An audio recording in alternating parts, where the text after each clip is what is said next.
नमस्कार, स्वागत है आपका और आप देख रहे हैं अपना यूट्यूब चैनल रीमेक इट बात। आपने थंबनेल पे बिल्कुल सही देखा है कि सक्षमता पास और बीपीएससी शिक्षकों का डॉक्यूमेंट और बायोमेट्रिक सत्यापन फिर हाँ, बिल्कुल आपने सही देखा है कि सक्षमता पास और बीपीएससी शिक्षकों का डॉक्यूमेंट वेरिफिकेशन और बायोमेट्रिक वेरिफिकेशन फिर से होगा। जो सक्षमता परीक्षा देकर विशिष्ट शिक्षक बनने और उनके पदस्थापन और स्थानांतरण के लिए इंतजार में बैठे हैं, उन सबका डॉक्यूमेंट वेरिफिकेशन फिर से होगा। जिनकी काउंसलिंग हो गई है और जिनकी काउंसलिंग नहीं हुई है, उनकी काउंसलिंग तो होगी ही, काउंसलिंग के बाद फिर से रीवेरिफिकेशन होगा और आपका यह सत्यापन होगा। तो यहाँ जिसे आपने थंबनेल पे देखा है, विभाग को ये जानकारी प्राप्त हुई है कि बहुत सारे जगह पे आपको गड़बड़ी हुई है। तो यहाँ यह कहना लाज़मी होगा कि सीटिंग से काउंसलिंग कराया है, तो खैर नहीं है, तो अब बनने जा रहा है ई-सर्विस बुक। तो यदि गड़बड़ है डॉक्यूमेंट्स तो ठीक करा दें। तो इस गड़बड़ी को और इस डॉक्यूमेंट वेरिफिकेशन को यूँ कहिए कि री-वेरिफिकेशन को, यानी जब फिर से आपका सत्यापन होगा बायोमेट्रिक और सारे डॉक्यूमेंट्स का। तो इसी से संबंधित ये वीडियो है और इस वीडियो में हम लोग उस चीज को जानेंगे कि क्या और कैसे ये सारी की सारी सत्यापित और संपादित होंगी। तो ये वीडियो आपके लिए बहुत महत्वपूर्ण होने जा रहा है, तो इसको आप स्किप नहीं कीजिएगा और अंत तक जरूर देखिएगा। आपसे आग्रह है, नहीं तो बहुत सारी चीजें आप तक नहीं पहुंच पाएंगी और बहुत महत्वपूर्ण बातें आपको अंत में मैं बताने जा रहा हूं, तो उसको जरूर देखिएगा। क्योंकि अगर आधी अधूरी जानकारी आपके पास रही तो वो कहीं ना कहीं नुकसानदेह है। तो वीडियो को शुरू करते हैं और वीडियो को शुरू करने से पहले आपसे जरूर कहूंगा कि पहली बार वीडियो देख रहे हैं, यदि पहली बार रीमेक एडुपाथ चैनल पे आए हैं तो चैनल को सब्सक्राइब कर लीजिए। क्योंकि यह चैनल न केवल आपको शिक्षा और शिक्षक से संबंधित सूचना देता है, बल्कि आपको स्टडी मटेरियल्स भी उपलब्ध कराता है। तो आइए वीडियो को शुरू करते हैं, देखते हैं कि क्या और कैसे होने वाला है। आपके सामने एक पत्र है और ये पत्र है आपको अपर मुख्य सचिव शिक्षा विभाग बिहार सरकार। इन्होंने सभी जिला शिक्षा पदाधिकारी को आज 24/10/2024 को एक पत्र लिखा है। उन्होंने ये पत्र लिखा है और पत्र के माध्यम से कहा है कि सभी शिक्षकों का, चूंकि मैं आपको बड़ी ब्रीफली पत्र को पढ़ूंगा, पत्र को अगर पढ़ने लगा एक एक लाइन तो पूरा वीडियो लंबा हो जाएगा। पत्र के माध्यम से उन्होंने बताया है कि सभी शिक्षकों का, जो सरकारी विद्यालयों में कार्यरत सभी कोटि के शिक्षकों का और ऑब्लिक विद्यालय अध्यापकों, जैसे पुस्तकालय अध्यक्षों, शिक्षकेतर कर्मी, जो आपको शिक्षकेतर कर्मी है उनका भी, सबका ई सर्विस बुक संधारित करने के संबंध में ये पत्र लिखा गया, ये विषय है। तो आप कहेंगे कि इसमें इस सर्विस बुक की बात कही जा रही है, तो आपने वेरिफिकेशन की बात कैसे कह दी? बिल्कुल, मैंने बिल्कुल वेरिफिकेशन की बात सही कही है और गड़बड़ी की बात इसमें जिक्र किया गया है, उसको हम आगे देखेंगे और कैसे क्या होगा, क्या हम अलर्ट पे हमें क्या और कैसे रहना। आइए देखते हैं और इस पत्र को पढ़ते हैं।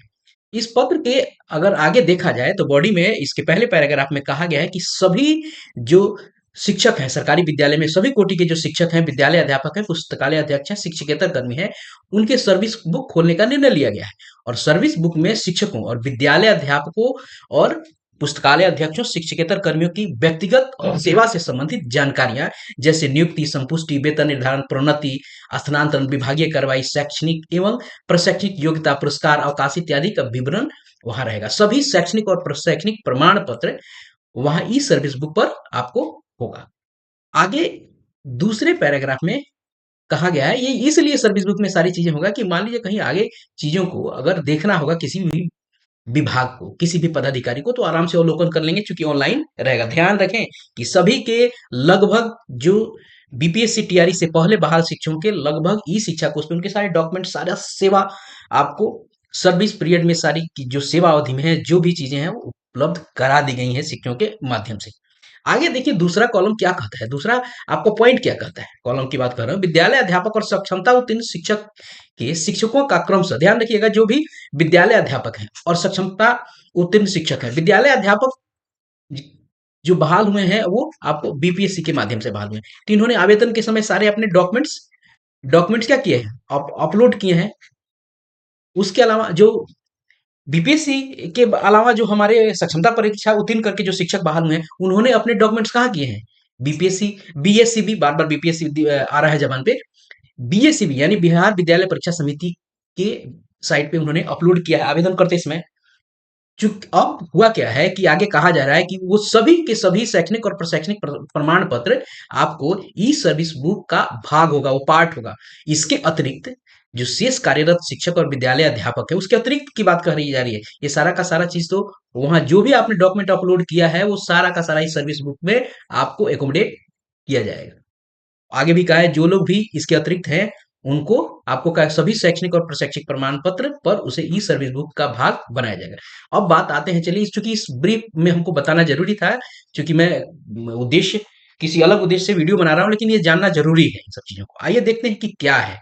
अब देखिए, अब यहाँ अगर तीसरे पॉइंट को देखा जाए कि अंकनीय है कि शिक्षकों की नई स्थानांतरण नीति के आलोक में, जो नई ट्रांसफर नीति आई है, शिक्षकों के नए विद्यालय में पदस्थापन के उपरांत, ध्यान रखना है पदस्थापन के उपरांत, नई स्थानांतरण नीति अभी आई है। बीपीएससी टीआरई से बहाल शिक्षक पहले हो गए हैं, उनका विद्यालय पदस्थापन हो गया है, लेकिन नीति क्या है ये अभी आई है।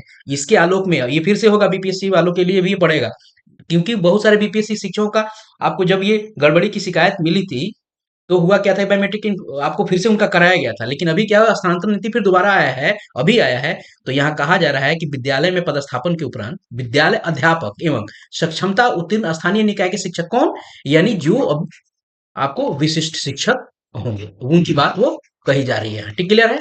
चलिए, शिक्षकों का बायोमेट्रिक ऑथेंटिकेशन आधारित आधार सत्यापन किया जाएगा। बायोमेट्रिक ऑथेंटिकेशन आधार सत्यापन किया जाएगा, ध्यान रखिएगा, उनके आधारित आधार का सत्यापन किया जाएगा। साथ ही यहां तो बात कही गई आधार का, साथ ही इन शिक्षकों का थंब इम्प्रेशन फोटो जो ऑनलाइन परीक्षा के दौरान दिया लिया गया था का भी सत्यापन किया जाएगा। यह कार्य चरणबद्ध तरीके से सभी जिला शिक्षा पदाधिकारी के कार्यालय से संपादित होगा। तत्पश्चात ई सर्विस बुक संधारित करने की कार्रवाई की जाएगी। यहाँ आपको आधार सत्यापन की बात कही जाए, थंब इम्प्रेशन की, फोटो और ऑनलाइन की, आगे डॉक्यूमेंट्स की बात कही जा रही है। आइए उसको देख लेते हैं। अब देखिए चौथे पॉइंट्स को हमें देखना है। चौथा पॉइंट क्या कहता है, चौथा पॉइंट कहता है आपका कि ऐसे में आवश्यक है कि विद्यालय अध्यापक और सक्षमता उत्तीर्ण स्थानीय निकाय के शिक्षक स्वयं आश्वस्त होने की क्रमशः बिहार लोक सेवा आयोग एवं बिहार विद्यालय परीक्षा समिति में आवेदन करते समय अपलोड किए गए शैक्षणिक और प्रशैक्षणिक प्रमाण पत्र सही है, यानी डॉक्यूमेंट वेरिफिकेशन भी होगा। ये जब सारा का सारा वेरिफिकेशन होगा आधार फोटो थंब का, तो शैक्षणिक और प्रशैक्षणिक प्रमाण पत्र सही हो, यह इंगित करता है कि आपके डॉक्यूमेंट का वेरिफिकेशन भी होगा। जैसे आप विद्यालय में पदस्थापित होंगे, ये आया है नया जो आपको स्थानांतरण नीति, इसके आलोक में आगे देखने की जरूरत यह है कि ध्यान रखने की जरूरत है, इस थोड़ा पांचवे को पढ़ लेते हैं कि कंडिका 4 में वर्णित शिक्षकों के अतिरिक्त शेष कार्यरत जो शिक्षक होंगे उनका भी होगा। आगे देखिए छठा पॉइंट बहुत महत्वपूर्ण है और इसमें बात कही गई है गड़बड़ी की।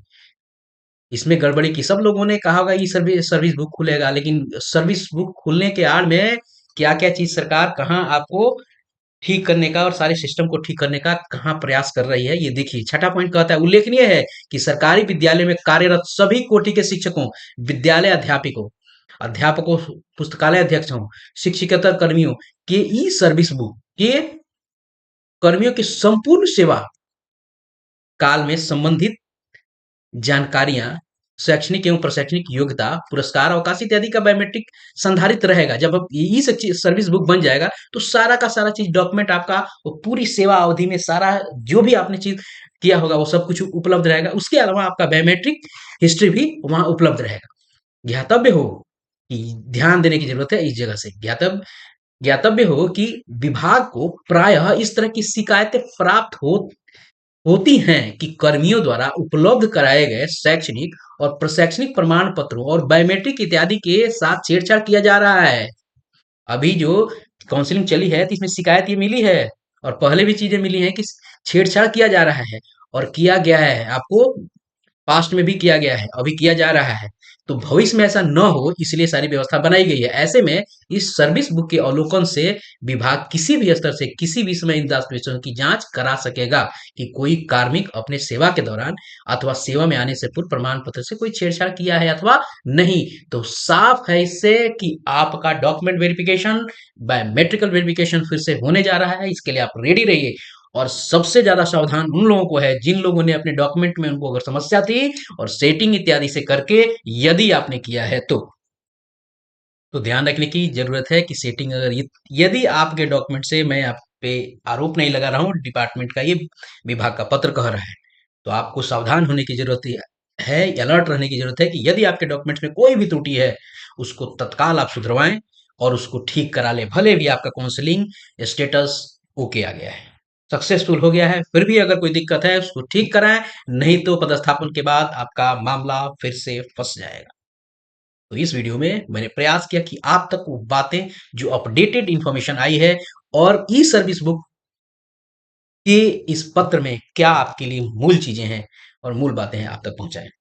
तो मिलते हैं जल्दी ही नए कंटेंट और नए इन्फॉर्मेशन के साथ। यदि वीडियो पसंद आया हो तो लाइक कीजिए, लोगों के साथ शेयर कीजिए, अपने यार दोस्तों के साथ इसको शेयर करके उन तक पहुंचाइए कि इस तरह का चैनल भी है आपके लिए ऑथेंटिक और प्रमाणिक चीजें सही से विश्लेषित करके लेके आ रहा है। तो ध्यान रखें। जय हिंद।